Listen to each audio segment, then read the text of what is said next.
ഞാൻ സിദ്ദീഖ്. എൻ്റെ ഫാമുള്ളത് വയനാട് ജില്ലയിലാണ്. അപ്പോൾ ഞാൻ ഇതിലേക്ക് ഫാം ഫീൽഡിലേക്ക് വന്നത് ഇപ്പോൾ ഏകദേശം ഒരു 2 വർഷത്തിനടുത്തായി. പക്ഷേ നമ്മുടെ കേരളത്തിലെ പൊതുവായിട്ടുള്ളൊരു പ്രശ്നങ്ങൾ കുറച്ച് അനുഭവിച്ച് വരികയായിരുന്നു. അപ്പോൾ അതിൻ്റെ ഭാഗമായിട്ട് ഈ പ്രശ്നങ്ങൾ എങ്ങനെ പരിഹരിക്കാം എന്ന അന്വേഷണത്തിൻ്റെ ഭാഗമായിട്ടാണ് D3 എന്ന് പറയുന്ന ഈ കൂട്ടായ്മയിലേക്ക് എത്തിയത്.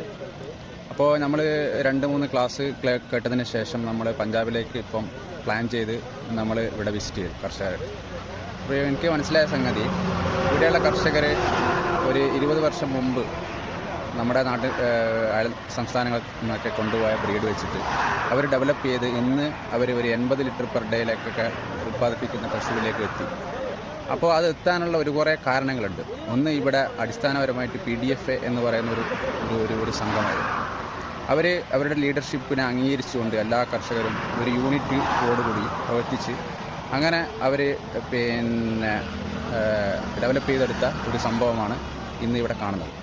അതേപോലെ തന്നെ ഈ ഡെവലപ്മെൻറ്റിനനുസരിച്ചിട്ട് അവരുടെ ഫീഡിലും അവരുടെ ബ്രീഡിലും അവർ ക്വാളിറ്റി മാറ്റം ഉണ്ടാക്കി. കാരണം ബേസിക്കലി അവർ ഒരു 20-15 ലിറ്ററൊക്കെ മുമ്പ് കറന്നിരുന്നത്, 20 കൊല്ലം മുമ്പ് കറന്നിരുന്ന അവരുടെ ബ്രീഡിങ്ങിലും അവരുടെ ഫീഡിങ്ങിലും ക്വാളിറ്റി ഉണ്ടായതുകൊണ്ടാണ് അതുണ്ടായത് എന്നാണ് എനിക്കിവിടുന്ന് മനസ്സിലായ സംഗതി. അപ്പോൾ ഇതേ ഒരു സംഗതി നമ്മുടെ കേരളത്തിലും നമ്മുടെ നാട്ടിലും ഉണ്ടാക്കിയാൽ തീർച്ചയായിട്ടും അതിനൊരു മാറ്റം ഉണ്ടാകും. കാരണം ഇവിടെ ടെമ്പറേച്ചറും ഹ്യൂമിഡിറ്റിയും വളരെ ഹൈ ആണ്.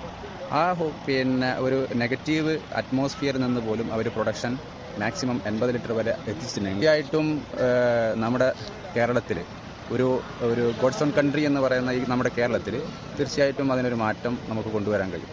അതിന് നിങ്ങളുടെ എല്ലാവരുടെയും ഒരു സപ്പോർട്ട് നമ്മുടെ ഈ ഒരു കർഷക കൂട്ടായ്മയിലേക്ക് വരണം. ഇതൊരു പ്രൊഫഷനായിട്ട് എടുക്കാൻ പാകത്തിലുള്ള ഒരു പ്രൊഫഷനായിട്ട് കൊണ്ട് തന്നെ നമ്മുടെ ഇനിയുള്ള തലമുറകൾക്ക് ഇത് ഉണ്ടാക്കി കൊടുക്കുവാനും നമുക്ക് കഴിയണം. ഓക്കെ.